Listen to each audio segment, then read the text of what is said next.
Welcome back, boxing fans, to another great show with Sean on boxing. So today we're talking about Bud Crawford and all the hate this guy continuously gets from obviously PBC fanboys for the last decade, uh, up and coming people that just clout chase off of him nonstop, whether it's guys like Tio Lopez or Ryan Garcia.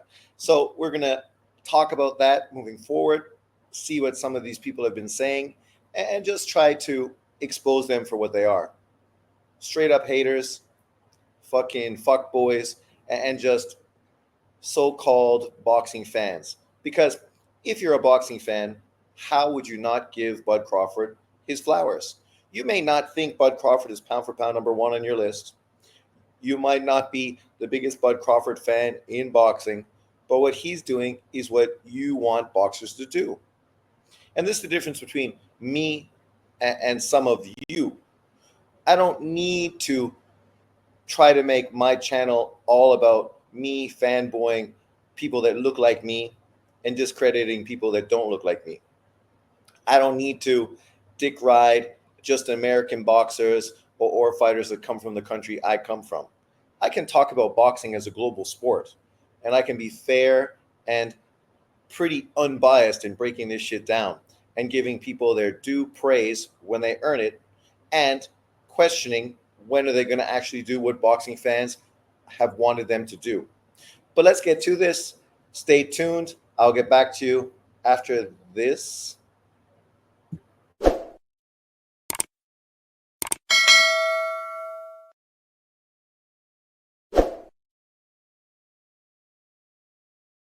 Welcome back.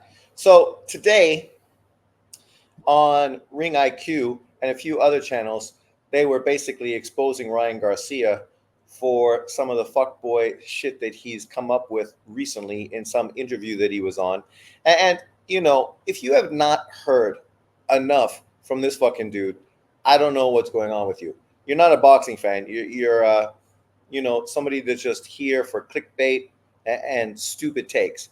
Because Ryan Garcia has been exposed so much over the last year that I hope I never have to listen to this guy fucking open his mouth up again. And I hope the next guy that's in the ring with him fucking breaks his jaw so that shit gets wired so we won't have to listen to him. Of course, we'll still have to see his fingers fucking tweeting all over the place. So hopefully he breaks his fucking hands as well. But this guy with the stupid bullshit he came out with in the build-up for Devin Haney, some real disrespectful, disgusting, terrible takes, only to continue after this whole charade, what he's been doing since that Devin Haney fight, right? He got the biggest win of his career and then was exposed for a drug cheat. Not that he's the only person using drugs in the sport, but unlike others, he obviously didn't spend money well enough to not get caught. He did get caught. And now, to try to make himself relevant, he's all over the place, talking out of his ass consistently. But let's listen to this. This shit is what's the problem really with guys like Ryan Garcia.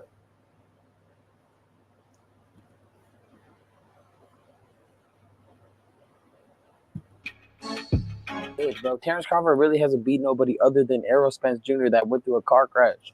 And who did you beat, Ryan? I don't want to steal Ring IQ's takes, but the reality is, so Terrence Crawford hasn't beat anyone other than Errol Spence, who was coming off of a car crash. But it's great how 2020 plays into these kind of takes, right? You see PBC fanboys basically saying the same thing now. But ironically enough, prior to this fight actually happening, their energy was completely different. They were praising Spence on his performance against Danny Garcia and Yugas, talking about how great and dominant he looked against these two opponents, talking about how he was going to be too big, too good for Bud Crawford, right? Whose resume was trash, hadn't done anything in the sport, right? And then they would praise Errol Spence's resume, but yet not keep everything in context, talking about him beating Kell Brook coming off of the knockout loss, him beating Mikey Garcia, pulled up 2 weight divisions. Fighting a fucking IBF mandatory, Campo, who was just straight up fucking garbage, domestic level Mexican fighter. Then who? Then he faced what? I don't even know who he faced after that. Sean Porter, the best win of his resume, for sure. But Sean Porter has already been exposed as a guy that never successfully defended a 147-pound world title. Every time he stepped up to face a top 147-pound fighter, he got beat. Whether that was Kell Brook, whether that was Keith Thurman, whether that was Errol Spence, whether that was Bud Crawford. The dude always got beat. So it's no, well, it's a great win. You got to keep it in context. Then he beat Ugis. Ugis dropped him, right?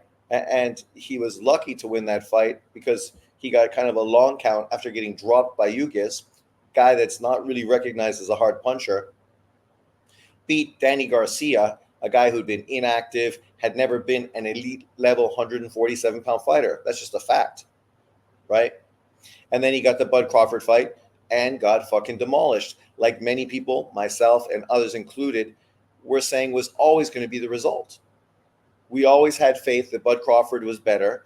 And the fact that he didn't get these other opponents is because the PBC at 140 pounds blatantly ducked him, didn't want to put fucking Broner or Garcia in with him. Then he went to 147, and Errol Spence said, just win a title. He won a title, his first fight at the weight class, and then Errol Spence said, oh, you're on the wrong side of the street. Oh, I got to clean up my side of the street, and then stretch this shit out for 5 years. But now you're going to somehow blame Crawford and act like he got an old version of Spence. Yet he got the version of Spence that Spence fucking gave him. If anyone's to blame, it's Errol Spence, who literally fucking drew that fight out for 5 years, right? And since then, split with his trainer, hasn't been in with another trainer. God knows if he's ever going to fight again. So you could say at this point, Bud Crawford retired him. And so Ryan Garcia comes out and tries to criticize this guy, even though he knows the context. But like PBC fanboys and other haters, he's going to ignore the context of how the PBC from 140 to 147 and currently at 154 pounds are once again playing the same old fucking games to try to blatantly duck Bud Crawford, right? This is the same thing that happened with Golovkin in middleweight, right? People love to criticize and hate on guys because they didn't get the fights, but they're going to blatantly ignore the fact why they didn't get the fights, because people fucking duck them for their life, right? And this is what Ryan Garcia is not telling you, because he's just talking smoke, blowing smoke out his ass, trying to hype up himself on a fucking podcast that, everybody knows he's full of shit, but because he is clickbait material, everyone's going to fucking have him on. And Devin with the 6 world champions, Ryan, 6. Tom Porter, that was from Wash. He's on his way out. He's on his way out, yeah. Who has he beat? He hasn't beat nobody, bro. He's not gonna beat nobody, bro. Terrence Crawford is not no, he ain't like that, bro. Yet, who has Ryan Garcia beat?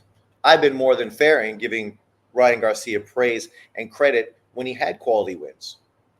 But this is a guy who's never been a world champion.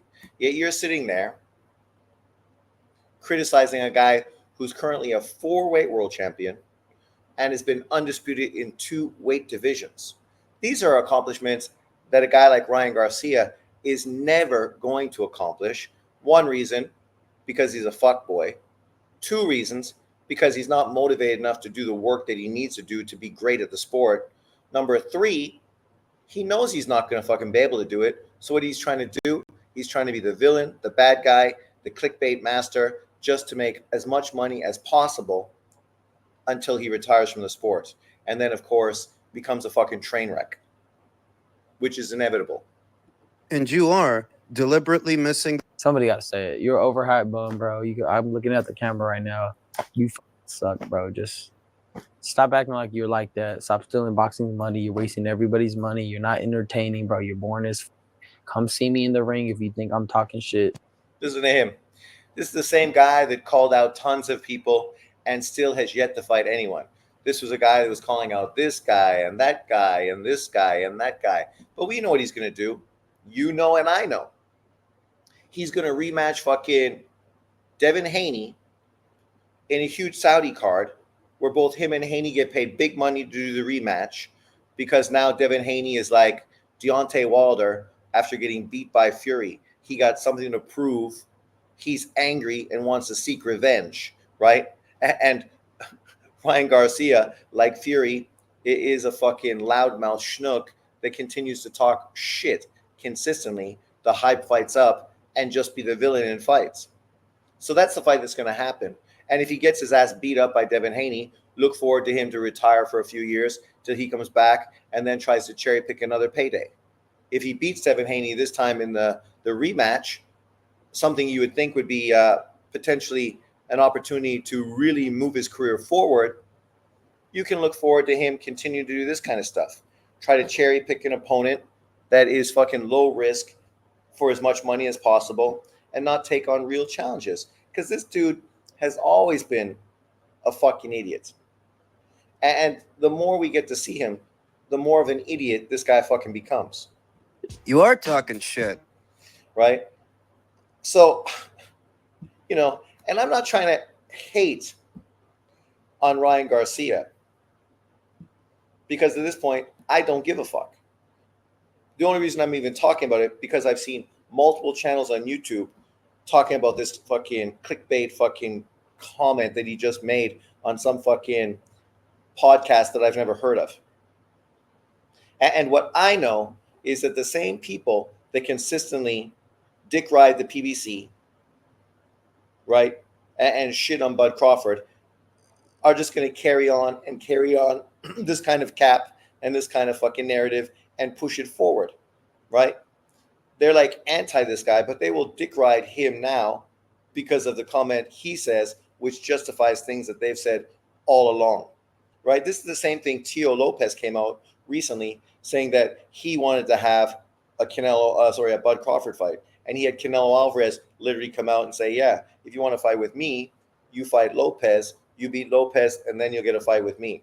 This is the same thing fucking Floyd Mayweather did in trying to put Errol Spence between fights for like Keith Thurman. Oh yeah, Keith, you beat him, and then I'll give you a fight. Why does Keith Thurman need to fucking fight some prospect who's unproven? And at this point, why does Bud Crawford need to fight some 140-pound dude when he's currently at 154 pounds and is trying to go up to 168 to fight Canelo? And I understand Canelo fans potentially may be resentful or negative towards Bud Crawford calling out their god. And I respect that. I understand. Because as I stated all along, it's a no-win situation. If you beat Bud Crawford, you don't really get credit for it. And if you lose, that's fucking tragic, because it's a big piece of fucking humble pie slammed in your face. And obviously his fans would prefer that he didn't take that risk because they don't want that possibility of even unfolding. And not to say it would unfold, but you never know how things are going to play out. That's the whole point with sports and specifically boxing, right? For Crawford, I understand at the same time for him. At this point of his career, he's put in the hard work, and really he's gotten more shit than he deserves, and less praise and less fucking, less flowers than he deserves as well. This is a guy who didn't get signed out of the amateurs by a major promoter, had to toil until he finally fucking got signed with a major promoter, got led around slowly, didn't have a lot of big fights until he took a risk.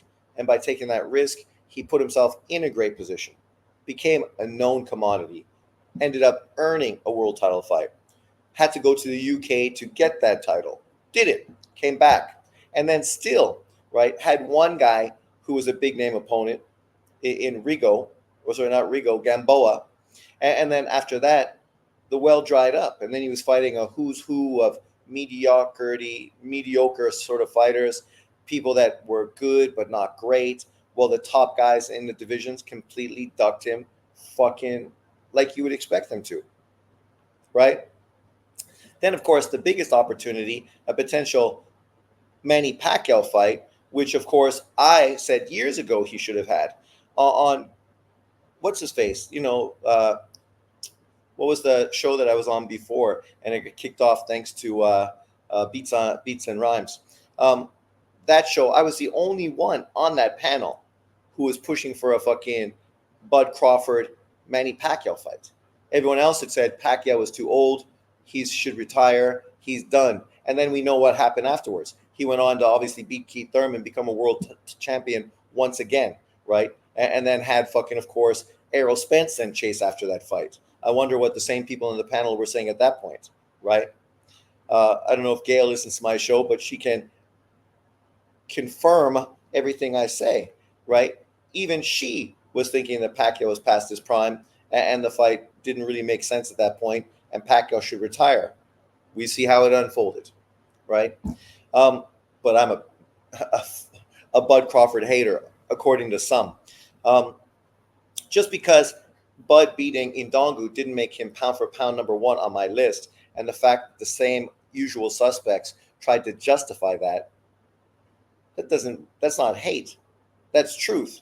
Because what people were saying at that point was that if he was the only undisputed champion in boxing, he should be pound for pound number one because of that. So if that truism was true, then Usyk should have became pound for pound number one when he became undisputed. He didn't, right? And then, of course, Josh Taylor should have became pound for pound number one when he was undisputed. He didn't. So these same people that want to use that, justify that as a way to propel him into the pound for pound number one situation, they didn't feel the same way when other people did the exact same thing he did, when they were the only undisputed fighters in boxing today, right? And that's where these guys' hypocrisy exposes itself. Because if you want to use that narrative and say, if you're undisputed, you deserve pound for pound number one because you're doing what no one else in the sport is doing. Okay, that's fine. So then the next time somebody does that doesn't look like you, doesn't come from the same country as you, accomplishes this thing, then I want to hear you say the exact same thing, justifying and defending him as pound for pound number one. And at that point, I'll be like, okay, I have no issue, right? If you're consistent across the board, there's no reason for me to say anything. I don't even need to address it. The only reason I'm addressing this stuff today is because literally we've seen for the past decade, PBC fanboys literally shit on Bud Crawford, going well out of their way to fucking hate on him, downplay him, dismiss him. And the majority of these Black Americans, the same guys that want to fucking make everything about race, yet they are the biggest fucking haters towards this Black American fighter who's an easy first ballot Hall of Famer, right? And then you have, of course, these young guys, and they're doing the same thing everyone does. Clout chase off of the more known opponent. You know, this is the same thing that David Benavidez is doing to Canelo. No different to what fucking Ryan Garcia and Tio Lopez are doing to Bud Crawford. And people say, oh, no, it's different because he's a mandatory. People will say and do to justify anything. The reality is it's no fucking different. These young guys would love an opportunity to get a career high payday fighting Bud Crawford. David Benavidez is in a similar situation. He would love a huge payday, right? This is a guy who, you know, was protected his whole career, never took on any legitimate 50-50 opponent until 2023. And now he's the Mexican monster. Where was he in 2022, 2021, 2000? But sorry, 2020, 2019, 2018. Was he unifying guys like Zerto? Was he unifying guys like Callum Smith? Was he unifying in-house fights with Caleb Plant? Was he unifying or fighting guys in-house like David Morrell? No. So get off your fucking high horse. Stop acting like everything you say is justified when we know it's just narrative driven because you hate Canelo, just like these guys hate on Bud Crawford. Bud Crawford and Canelo Alvarez are two of the fucking G's of this generation of boxing. Both first ballot Hall of Famers. Both 4-weight world champions. These dudes are super accomplished and fine. You can find criticism with everybody if you truly try to find it. But the irony is that the same people that are hypercritical of guys like Bud Crawford or Canelo Alvarez or right now Monster Inui, these same guys will defend and dick ride other fighters. Like literally, I saw JB on his fucking videos recently, and once again, he's playing stupid. Which I mean, I guess he's not playing. I mean, when you're stupid every day, 365 days a year, then obviously it's just because you're stupid. But he's trying to compare a ranked contender to fucking world champions and wonder why the energy is not the same. You're comparing contenders to fucking pound for pound fighters, and then you wonder why the energy is not the same. Of course, people are going to be more critical of Tank Davis. And the irony is the same people that dick ride and give Tank Davis every pass in the book, Knockout Boxing, PBC fanboys, and the rest of you, you guys are the ones that are hypercritical of fucking Canelo. And you consistently compare these two together. Right? Yet the one guy has failed on every fucking level to even come close to being in comparison. Pay-per-view sales, fucking resume, fucking accolades, hasn't done anything close on any level. And you could say, oh, well, he's 29 years old. What was Canelo doing at 29? What was Canelo? Don't even bring up that argument, because that just makes you look so much more stupid. So much more stupid. Right? But these are the kind of simple-minded fucking morons that you got to talk to and debate to and try to fucking explain something the same way I explained to 3 and 4-year-olds at school. Unfortunately, 3-year-olds and 4-year-olds somehow fucking pick this shit up far faster than most of these fucking American YouTubers that I discussed boxing with. And how ridiculous is that? That you need to fucking go over this again and again and again. Yeah, when William Zepeda fights an opponent that's not great, not on pay-per-view, not for a world title, people are not going to get that bent out of shape over it.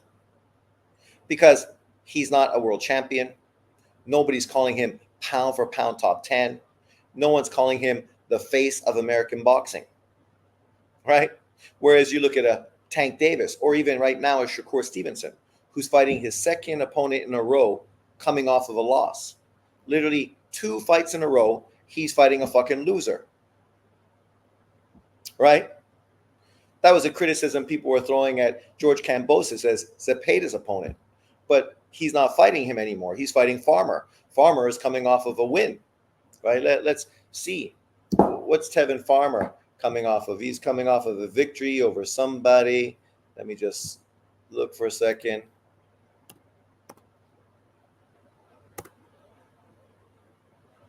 I can't remember who he fought, but I think it was not a bad opponent, to be fair. Why? I don't know BoxRec. It's fucking mental. William Zepeda, there he is. So is it even listed yet? It's not even listed yet. But what we hear is going to be Tevin Farmer. Tevin Farmer is even listed at 1. There he is, currently ranked number 22. 33, 6, and 1. Only knocked out twice. 8 KOs and 33 wins.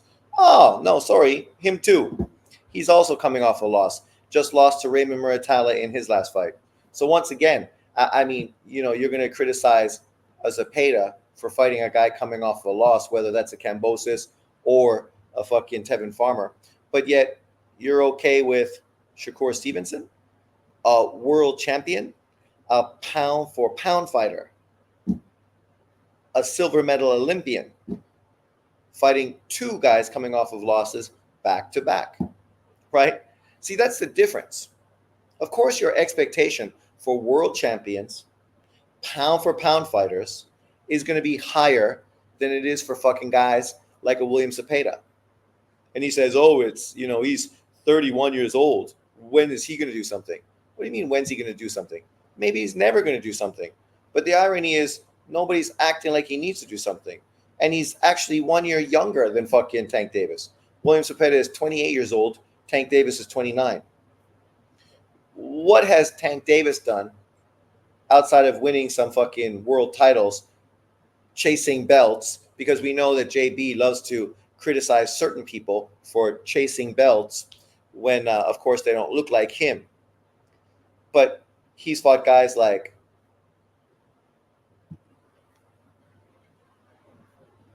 Cabrera, stopped him in 3 rounds, something Isaac Cruz couldn't do. Maxie Hughes stopped him in 4 rounds, something George Kambosos couldn't do. Mercedes Gesta, Jamie Arabalala, Joseph Diaz beat him far more convincingly than Devin Haney did, right? Of course, he needs to fight better opponents. He's going to have to fight better opponents to become a world champion, right? Inevitably, that's what's going to happen. You don't hear people coming out here saying that he is the number 1 fighter at 135 pounds. You don't hear people blowing these kind of fucking accolades up William Zepeda's ass. But you do hear people all over the internet fucking dick riding and blowing smoke up Tank Davis's ass video after video, day after day. Right, Knockout Boxing? You do hear guys blowing smoke up Shakur Stevenson's ass, right? Calling him a pound-for-pound fighter. I call both of them pound-for-pound fighters. That's why I hold them to higher expectations than I do fucking William Zepeda.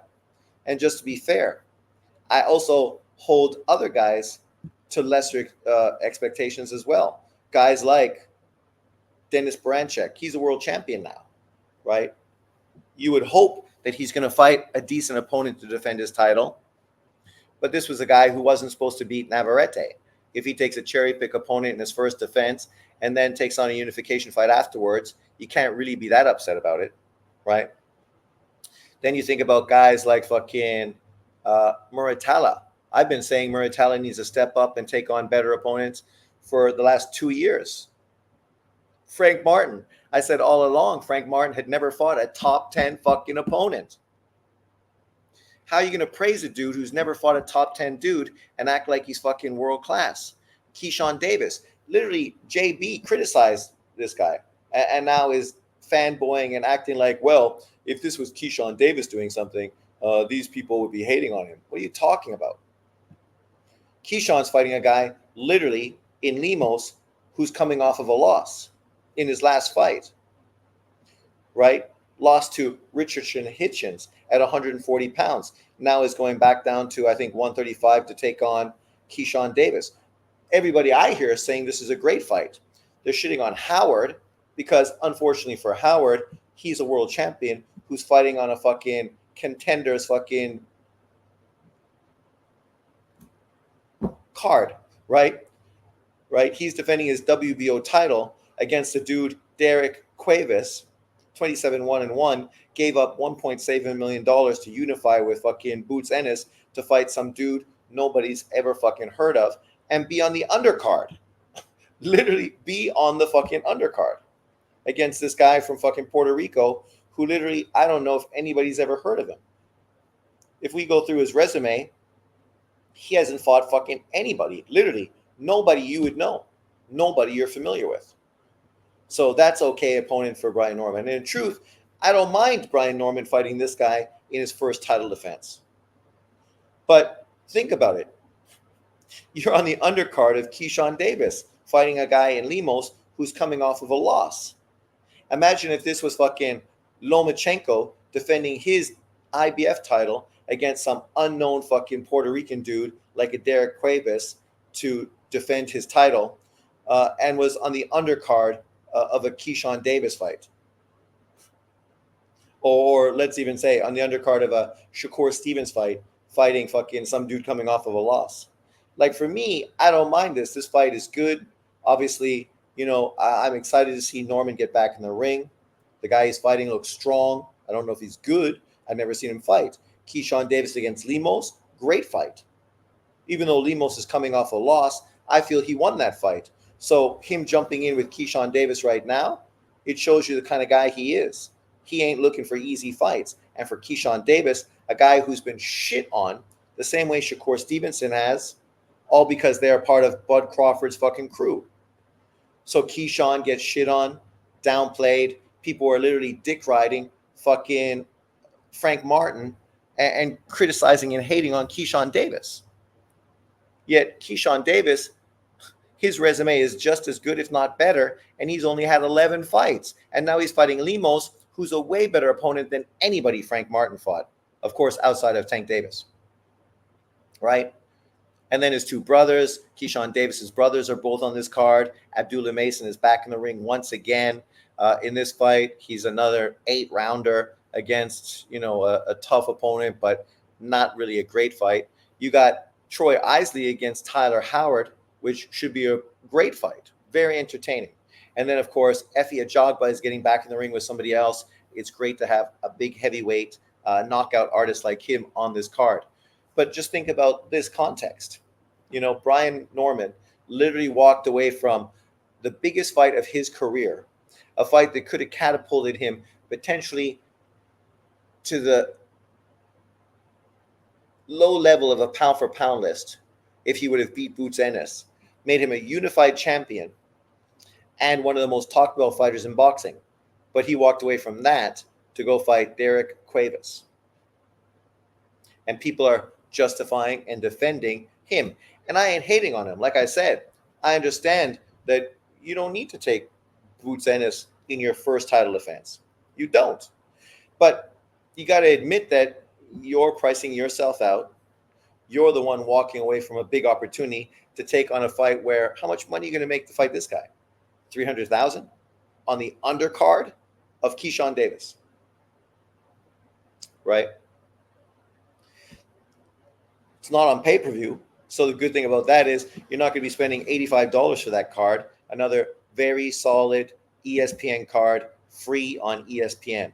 Maybe it's on ESPN Plus. I'm not sure. Let me know if you know the specifics. But my point is, it's ironic the way some people want to give people a pass consistently. Well, then hating on other fighters. And then they come out and say, where's the same energy? But yet you're comparing fucking apples to oranges. You're comparing world champions to contenders. Keyshawn Davis is a contender. And his opponent is fucking way better than Howard's opponent. And Howard is the world champion. So yeah, you could see how people may be critical of Howard and his opposition. I don't know how people would be critical of Keyshawn Davis, but I'm sure some people will. Maybe they'll say because he's fighting a guy coming off of a loss. But we see that doesn't really matter a bunch of times because we see people do it all the time. Right? Shakur is doing it 2 times in a row. And people really don't care. And I literally had JB say, I'm hating on Shakur. I'm not hating on Shakur. Shakur got to fight somebody. Right? If you can't get fucking Loma or Tank Davis, and because you walked away from Top Rank, you can't get fucking brand check for the WBO title, then you got to fight somebody. So that's fine. I don't mind.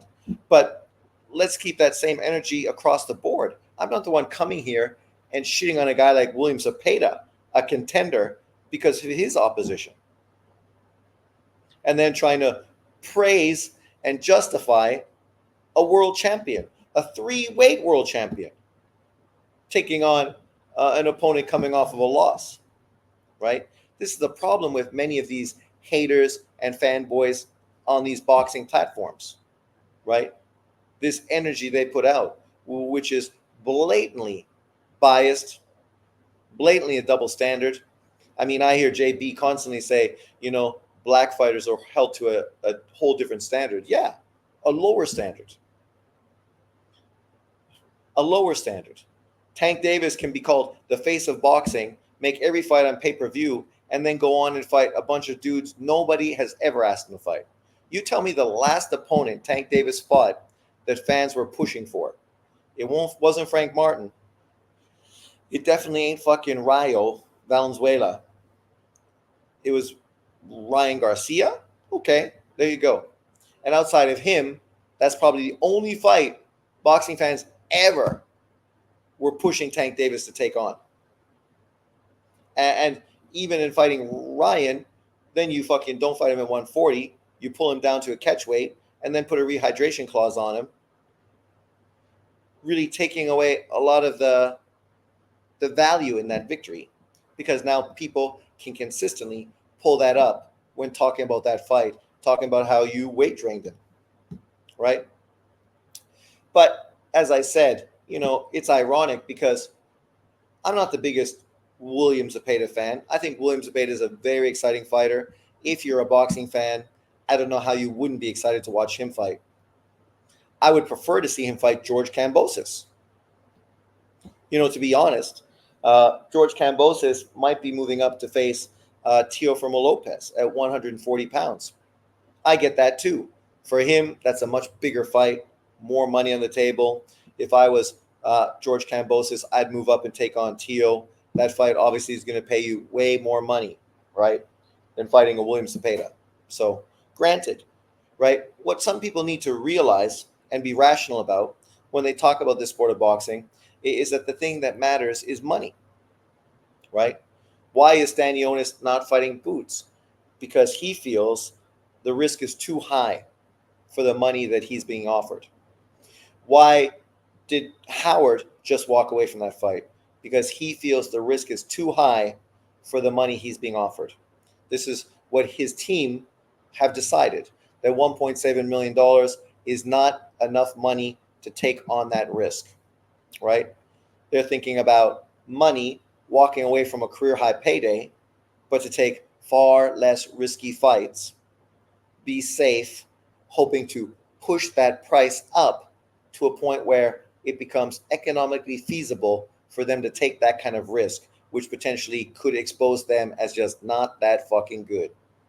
Apparently, Charles Conwell, the 154-pound contender, was just offered a Boots Ennis fight. I guess Boots potentially thinking about fighting him at 154 to become a contender at that weight division. I love Conwell. Exciting fighter, tough as nails. He turned it down. He said that he would make far more money fighting, what's his face? Virgil Ortiz. Sure, you would make far more money fighting Virgil Ortiz. But I hope that fight's guaranteed, because otherwise you're fucking giving up a career high payday to end up fighting the kind of opponents you consistently have been fighting. Nobody's for fucking small paychecks. How many fights are you going to have to wait before you potentially get a Virgil Ortiz fight? Right? Because if you're too good, maybe Virgil Ortiz thinks that it's too much of a risk for the amount of money, so he doesn't want to fight you. Now you find yourself in the same position that basically you're putting Boots Ennis in. It's unfortunate. It looks as if Eddie Hearn is going to have to overcompensate opponents to get in the ring with Boots Ennis. But to be fair, this is not something we haven't seen happen in boxing before. Canelo had to overpay Caleb Plant to get that fourth title to become undisputed, right? They leveraged that title and made it so that they had to pay them, right? That's what these guys are doing. The thing is, if Boots Ennis moves to 154, now who is Stanionis and Howard going to fight for $1.7 million? Not each other. Not the guy who's going to take over the IBF, because who's going to take over the IBF rankings? I mean, let's go see who currently is ranked by the IBF. I can't imagine that it's fucking anyone that's a big name.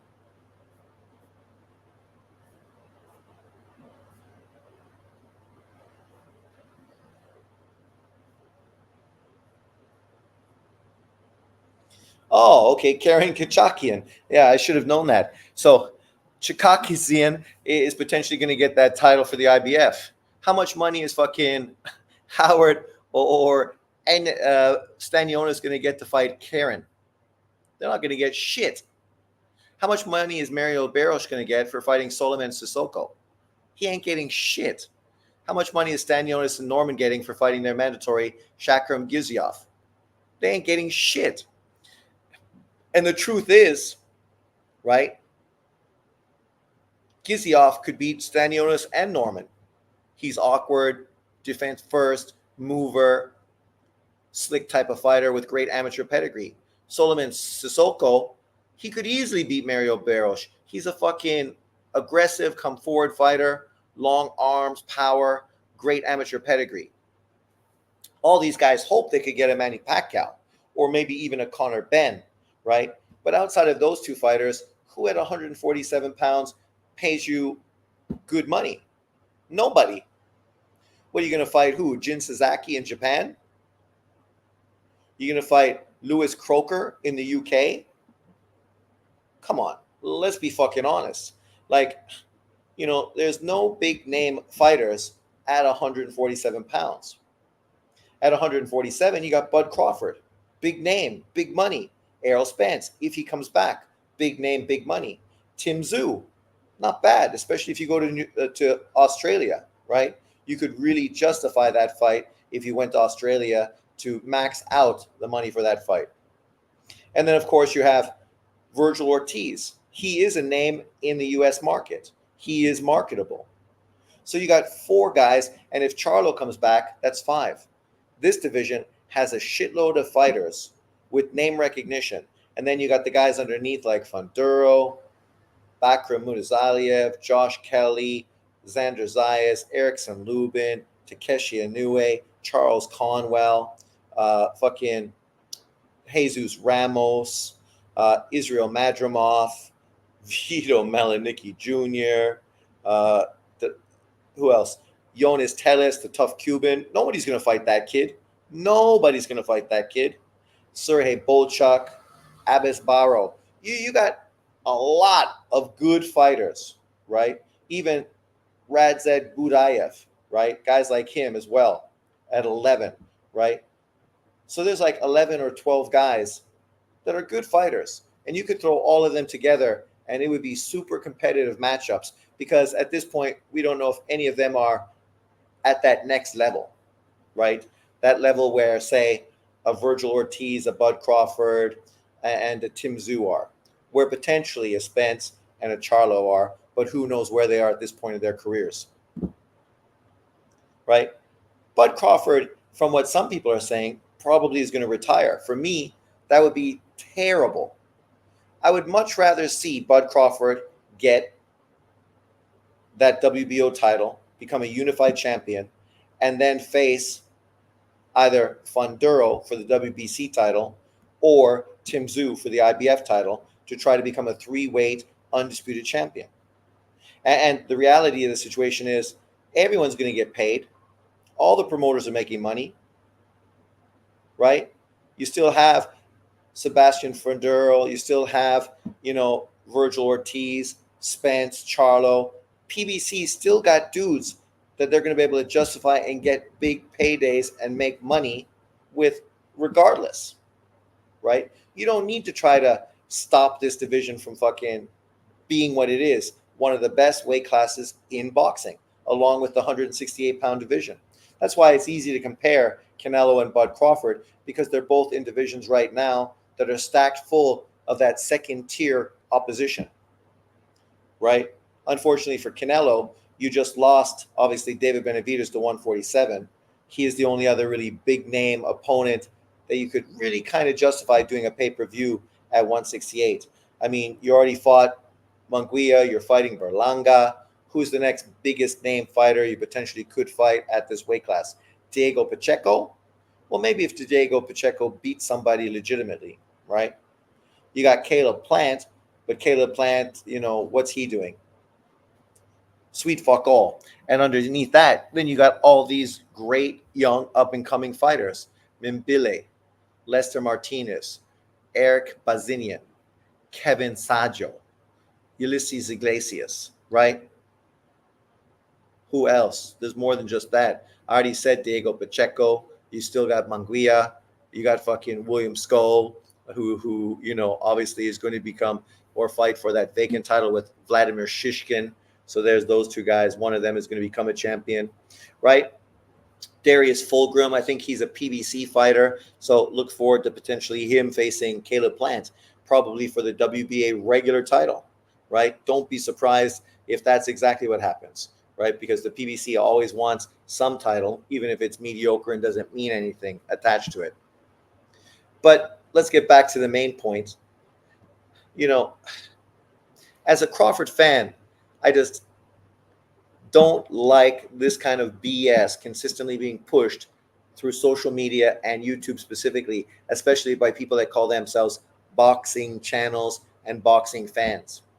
You know Ryan Garcia and fucking Tio Lopez are full of shit. Those two dudes could have did what they needed to do to get a Bud Crawford fight. Neither of them fucking felt confident to get that fight. So they stayed far away from it and just fucking give lip service to it. As far as these PBC fanboys, they spent fucking year after year after year after year, more than a decade, blatantly ducking Bud Crawford because of fear of God, right? Knowing that if they put their PBC fighters in there, those guys are going to get exposed and you're going to lose fucking money. And now that's what we see them doing again at 154. Hopefully that Saudi money helps stop that from happening, right? Because money does change everything.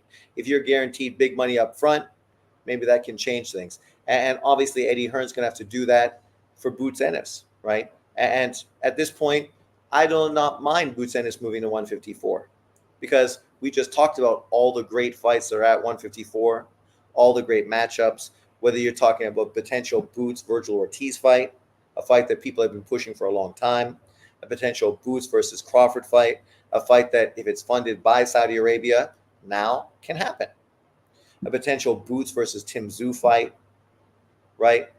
You know, there's a lot of big opportunities available to him. And I'm not a guy that says he needs to move from 147 to 154. I'd prefer if he tried to do his own work at 147. But if these guys are blatantly going to duck him, you got to do what you got to do, right? You got to go where there's fights available. It's the same thing Sergio Martinez did. He was a 154-pound fighter that couldn't get the world champions at 154, moved to 160 to become a champion there, and then ended up getting his huge paydays at 160 pounds versus obviously Cotto and Julio Cesar Chavez Jr. But leave your comments below. What do you think about this shit? Did you listen to this Ryan Garcia interview? Do you want to listen to this fucking guy beak off anymore? Like, literally, if somebody wanted to shoot somebody, they shouldn't be aiming for Trump. They should be aiming for this fucking clown. And I'm not pushing violence. I'm just saying, the dude's fucking, I've had it up to here with him. Hopefully I never have to listen to him again. I probably won't have to see him fight, except, of course, for a Devin Haney payday. It doesn't mean I have to pay for that either. But let me know what you think. Leave your comments below. Thanks for watching, and I will see you next time.